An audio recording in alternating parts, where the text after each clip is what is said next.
I really enjoy that test, but it has absolutely no correlation to real dragon boat where 20 paddlers pull that same boat.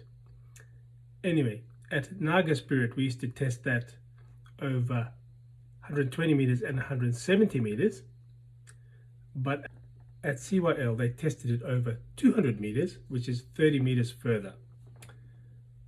One experiment I ran, I tried a two-legged start with a very bicep pull for the first 10 strokes. I switched so that the gunner leg came back and the inside leg went forward. Normally this would be associated with about a 20% drop in power, but at that slow stroke rate and slow boat speed, it didn't really make much difference. I used, for the next 10 strokes, a sprint canoe technique, and then I switched so that the gunner leg went forward and the inside leg came back, and I used much more of a dragon boat technique, a lot of body weight, a lot of lean on the catch, and a very extreme angle at the catch. Anyway, when I did that, I paddled 30 meters further, 200 meters, 4 seconds faster. Now, anyone that knows my lung health would know that that should be physiologically impossible for me to go virtually 18% faster, because at that time of the morning my lung capacity is 30% of a normal person. So it should be impossible, but I was able to do it, and there's a logical reason for that. Muscles contract by burning phosphocreatine.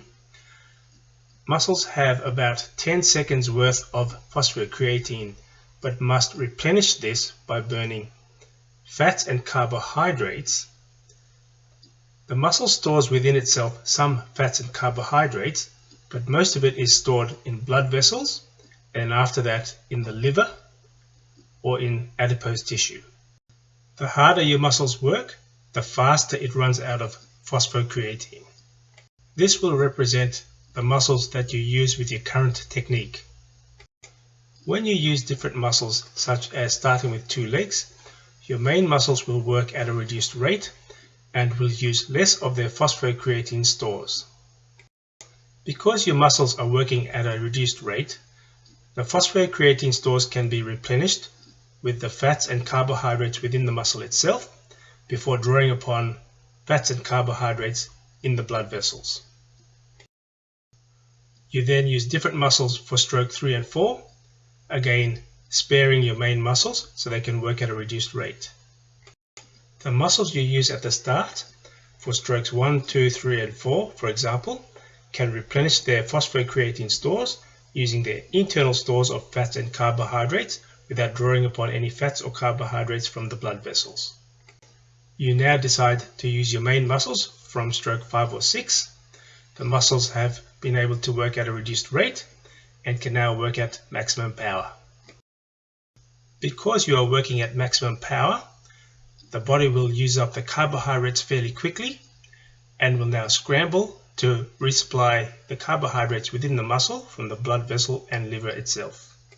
You now decide to change technique by, for example, changing your grip, which will use fresh muscles, and this will reduce the work on your main muscles at the same time.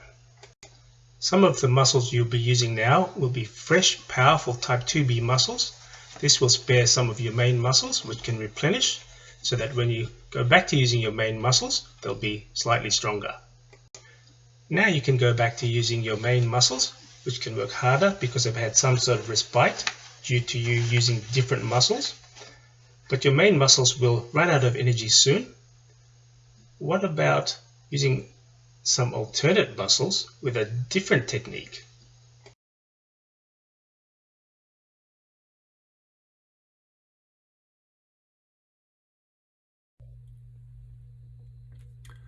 So as you know, I've been trying to improve the acceleration phase of dragon boating.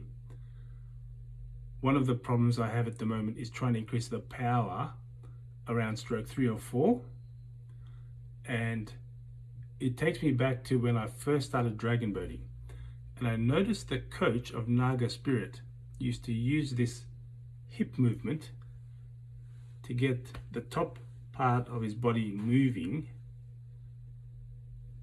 I'm going to try an exercise that facilitates that hip movement, but it also is combined with shoulder muscle activation, in line with the studies which appear to show the biomechanics of both kayaking and canoeing involves an upward movement of the arm in the catch phase. The movement initiates with a leg push. This gets the hip driving, which drives the shoulder. In a dragon boat, you're leaning forward, so your arm drive, your top arm drive, has a lot of, relative to your body, vertical movement typical of a shoulder press. Now, as the arm extends out, and you're remembering you're bent forward, you need to maintain this perpendicular force for the paddle, which will require a slightly different exercise as well. Because the demands in the first few strokes of a dragon boat requires a lot of force, I recommend you train with heavy weights, but do it in a periodized program under the supervision of a qualified trainer. And as a result of these exercises, no mucking around here, I'm able to measure a direct improvement to the power output of my first few strokes.